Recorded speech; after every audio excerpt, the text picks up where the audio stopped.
When someone comes to Harav and Harav says that they should stop wearing their shaitels, Harav also mentions not only that they should stop wearing them, but they should be burned. Isn't this a little extreme?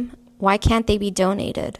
سوال پیش میاد که چرا من به اونهایی که شیطر میپوشن بهشون میگم شین رو باید بسوزنید تا برای کمک کنید بهشون نجات بده از سختی ها و درد زن ها و ناراحتی ها و امراض شما رو نجات بده. چرا میگم بسوزنن؟ چرا میگیم به دیگری بگین؟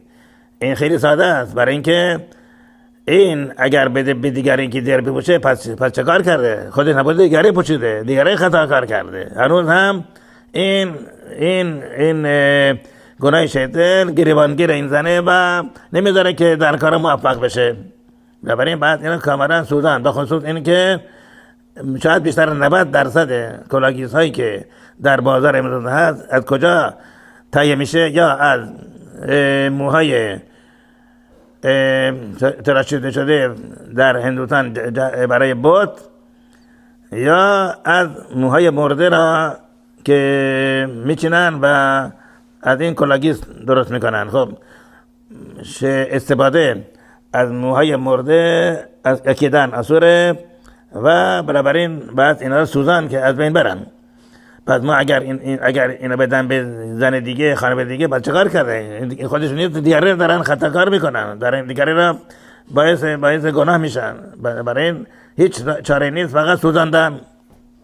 تعریف کنیم این ماجرایی که رخ داده در میشه الان چند ماه دیگه، میشه سیبان امسال، میشه 22 سال پیش، که یکی از ربانیم به اسم هرم یعقوب یقین دائم بقا تعریف میکنن که ایشون دخترشون در بیمارستان حدثا در یروشلایم به خاطر ابتلا به مرض خطرناک اونجا بستری بوده.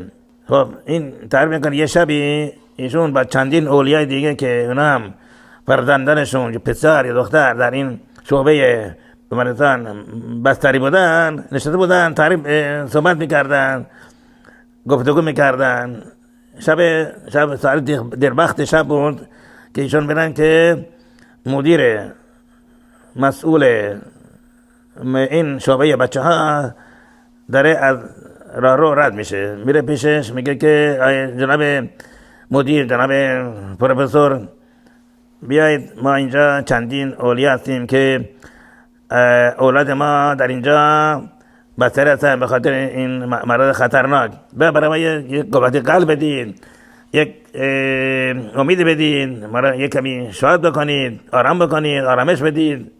این میگه، اینطور میگه. هیچ این پروفسور، این مدیر، هیچ با مذهب هیچ ربطی نداره، هیچ، کاملا دوره. ولی چون شما مذهبی هستید، برای شما تعریف کنم که چند اون موقع نمیدونم چند ماه از این ماجرا گذشته بوده. میگه که چندی پیش که تمام زنهایی که در اسرائیل بودن به خاطر فتوای یکی از بزرگترین شخصیت هلاخا در دنیا به اسم ربی یوسف شلوم الیشیو علیه السلام که تحقیق شده بود که این کلاگیس ها از کجا تهیه میشن، معلوم شد که خیلی شاید بیشتر 90% این کلاگیس ها از موهایی که در هندوستان جهت بت تراشیده میشه. بنابراین بس اینا رو سوزاندن در بره براک، در یروشلایم. و این ماجرا در رادیوها و اخبار منتشر شده بود که اینطور اتفاق بذاره. چقدر شاید بیشتر از 100,000 کلاگیس سوزاندن. ما بعد از این ماجرا آمدیم برای معاینه بچه ها که در چه وضعی قرار دارن. ما آمدیم معاینه کردیم، دیدیم از 100 پسر و دختری که در این شعبه، نه از 80 دختر پسر در این شعبه بچه ها به خاطر این مرض بستری شده بودن، از 80 نفر که همشون، نه اکثرشون، همشون از خانواده ارتودکس و مذهبی بودن، از این 877 پسر و دختر 100% سالم هستن. گفتیم برید خونتون، شما اینجا هیچ لازم نیست اینجا باشید، شما سالم هستید. همه رفتن، فقط 3 نفر موندن. و این به خاطر ما می‌بینیم که بعد از اینکه این کلاگی را سوزاندن، از این همه خانواده ها فقط 3 نفر باقی موندن، دیگران رفتن خونشون. ولی بعد از 2-3 هفته بعد که برگشتن و از کلاگیزار را برگرداندن، گفتن که این نه، این کاشر با این نظارت داره با چیزای بی اساس.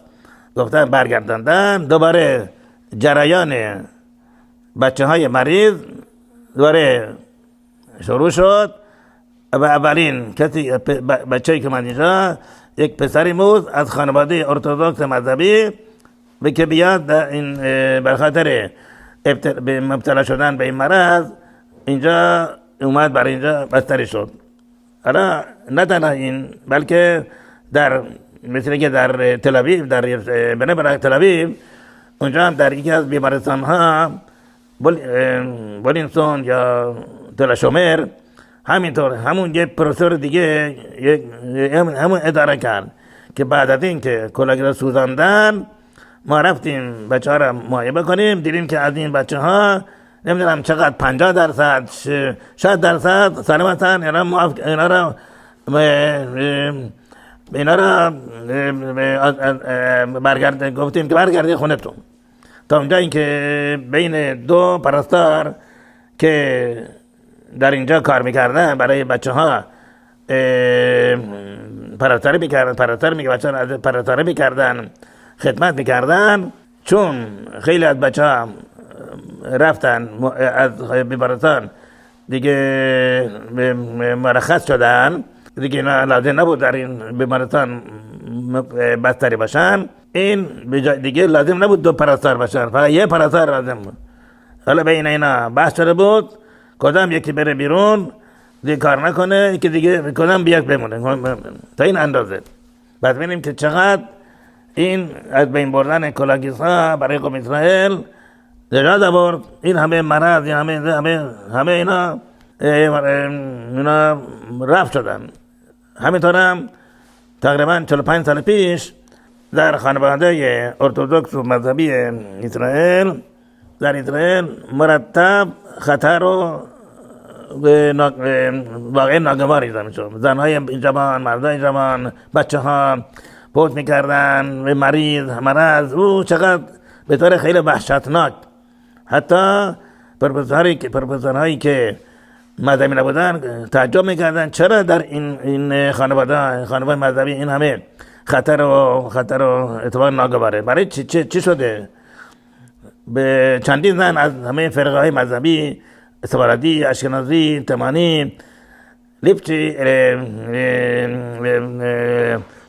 همینطور حسیدی، لیتایی، اینا گفتن ما بریم پیش دیگه از بزرگترین عالی‌ترین مرجع حلقه در دنیا به اسم ربی شلوم زلمان اورباخ علیه السلام و ببین از این بپرسیم که جناب رب این همه سختی‌ها، این همه امراض و این همه تلفات چیه؟ این خیلی عجیب غریبه. هر هفته چندین خطر. به رفتن پیش ایشون گفتن که جناب رب این تو وضعیت خیلی وخیمه و خیلی وحشتناکه، چرا اینطور میشه؟ برای چیه؟ چه گناهی هست؟ چی گفتن ایشون؟ همه خطرات به خاطر کلاگیسه. ایشون سفاردی نبودن، اشکنازی بودن. همه خطرات و همه ناگوار به خاطر کلاگیسه. خب چرا کلاگیس؟ مگر فقط کلاگیس گناه تو هست؟ خیلی هست، بدگویی هست، حیل و شبات هست، دروغ گفتن هست. بدونیم که بروخ هشم در جماعات مذهبی همه دنیا تقریبا بدگویی چیز کاملا رفت شده، اصلا از بین رفته. این گناه دیگه نیست. 100 سال پیش، 150 سال پیش، بله این گناه بدگویی و نمامی یا سخنچنی حتی در خانواده های مذهبی خیلی پیدا می شد. ولی وقتی که حافظ حکیم علیه السلام اومد و کتاب های حافظ حکیم بله شمره دلشون را تعلیم کرد و خانواده مذهبی از این کتاب ها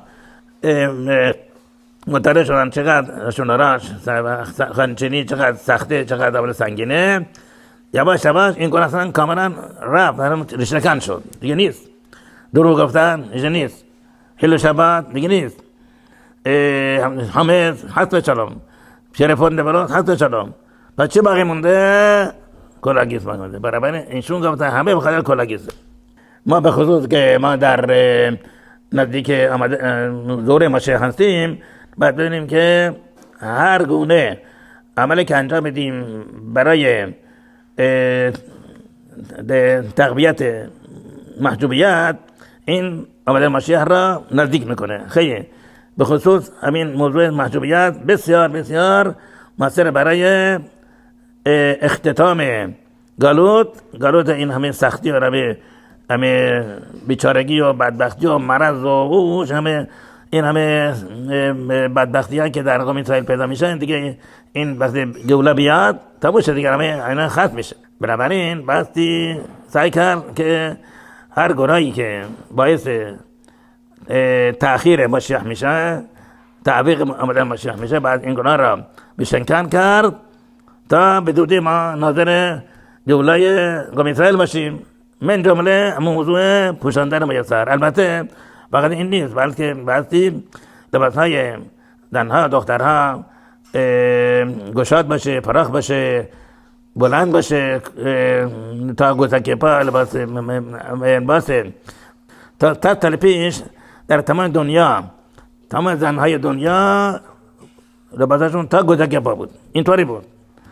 ولی از 100 تلپیش به این طرف یواش یواش شروع کردن به کوتاه کردن. ما خیال نکنید که زمان هایی که امروز میپوشن 100 تا همینطور 100 تلپیش اینطور 1000 تلپیش نه تمام زنهای دنیا لباسشون تا به گوسک پا بود. بنابراین این موضوع بلند بودن لباس ها خیلی مهمه و دیگه غیر از این چیز مهمی که باید به توجه بشه این موضوع آموختن تورای جوانها و مردها است که اینا تورا بخونن و قوم اسرائیل را از انواع اقسام خطرات نجات بدن.